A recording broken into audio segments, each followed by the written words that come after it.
বন্ধুরা, আমরা এখন চলে যাব কর্ণফুলী টানেলে। হ্যাঁ, এটা এখান দিয়ে আপনি বাইপাস ভাটিয়ারি যে রোড, সেই রোড দিয়ে ঢাকা রোডে উঠতে পারবেন,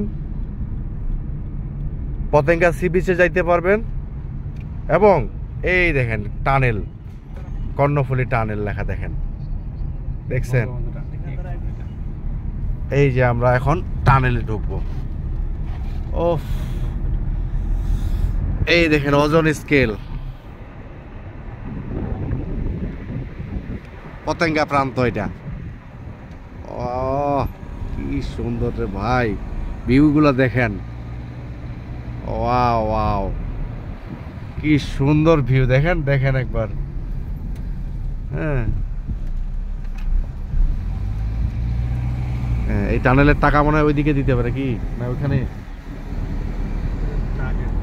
ও, পুরোটাই সঙ্গে থাকবেন, পুরোটাই দেখাবো। এই দেখেন, এটাই হলো tunnel. Carefully, no over speed. আমরা এই যে কর্ণফুলী টানেলে ঢুকলাম, এই যে ভাই, এই যে আমরা কিন্তু ঢোকা শুরু করছি। ও মাই গড, এই যে আমরা নিচে যাচ্ছি, কিন্তু কি সুন্দর অনুভূতি হচ্ছে। সুবহানাল্লাহ সুবহানাল্লাহ।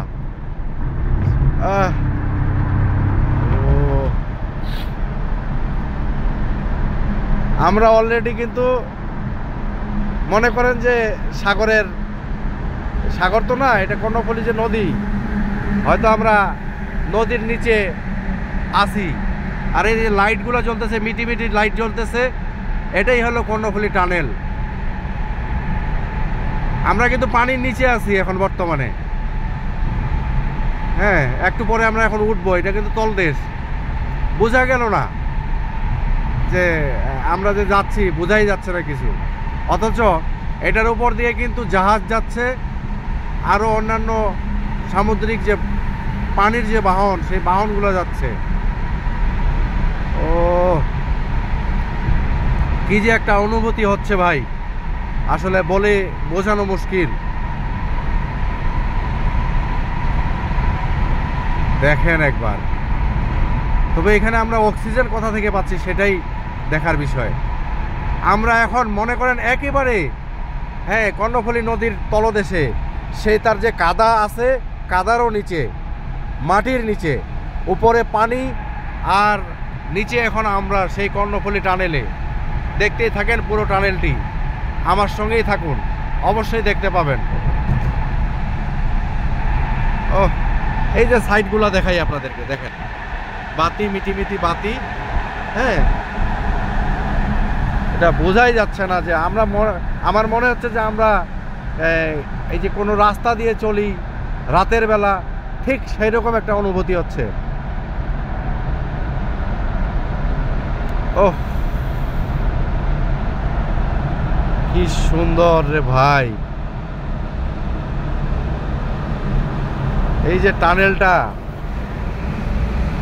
বাস আছে, টুকটুক করে চলতেছে, কিন্তু ওই পার থেকে তো কোনো গাড়ি আসতেছে না। ওইটা 4 লেন। ও, আমরা শুধু যাচ্ছি, আসার সময় কিন্তু অন্য আরেকটা ইয়ে আছে, টানেল আছে, ওই পাশে আলাদা, এই পাশে আলাদা। আরে কি শব্দ করতেছে ভাই? ট্রাকের শব্দটা। ও, অক্সিজেনেরও ইয়ে চলতেছে এখানে।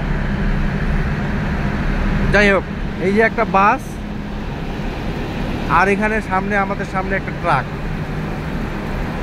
আমরা প্রায় শেষ প্রান্তে। হ্যাঁ, লেন আরোহণ। হ্যাঁ, আমরা এই যে দেখা যাচ্ছে। ও, আসলে ওখানে কিন্তু অক্সিজেন দেওয়া হচ্ছে, কারণ এত নিচে তো আর অক্সিজেন থাকবে না, এই জন্য মেশিনের সাহায্যে অক্সিজেন ছাড়ানো হচ্ছিল। যাই হোক, আমরা এই দেখেন একেবারে শেষ প্রান্তে চলে এসেছি।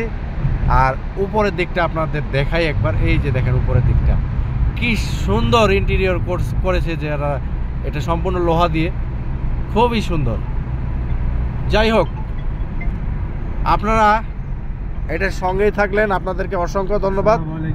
আমি আসলে কক্সবাজার চলে যাচ্ছি। আর এই যে পাশের যে ভিউগুলো দেখুন ভাই, কি সুন্দর ভিউ। ও, আমার সঙ্গেই থাকবেন ইনশাল্লাহ। কালকে কক্সবাজার থেকে আপনারা দেখবেন যে আমার প্যারাগ্লাইডিং দেখবেন এবং প্যারাশুটিং করব। এটাই আমার শখ এবারে, কারণ এই বছর আমি কক্সবাজারে আসি নাই, গত বছরও গেছিলাম। তো শীতের সময়ের কক্সবাজারটা কীরকম হয় সেটাই কিন্তু আমি আপনাদেরকে দেখাবো ইনশাল্লাহ। আর আমরা এখান থেকে বের হয়ে এখন চলে এসেছি টোল প্লাজায়। আমরা টোল দেওয়ার পরে আমি কিন্তু ভিডিওটা শেষ করে ফেলবো আর কি। এখন এই যে দেখেন, এইটাও কি সুন্দর করেছে, এই পাশটা দেখেন। আমি এই পাশ দিয়ে দেখাই, এই পাশে কিন্তু ধান ক্ষেত, মানে ধান চাষ হয় এই সাইডে। ও অসাধারণ, জাস্ট অসাধারণ। আর এগুলা হয়তো এই যে পুলিশ বক্স, হ্যাঁ, এইসব আর কি এখানে এই পাশে আছে। কত কম সময় লাগলো, এত অল্প সময়ে আমরা আসলে কখনোই ওই পার থেকে যদি সেই কর্ণফুলী ইয়া থেকে যে চলে যেতাম তাহলে কিন্তু কখনোই এত অল্প সময় যেতে পারতাম না।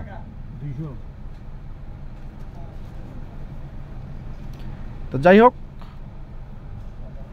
এই টোল হলো এখানে প্রাইভেট কার 200 না, হ্যাঁ 200 টাকা হলো টোল।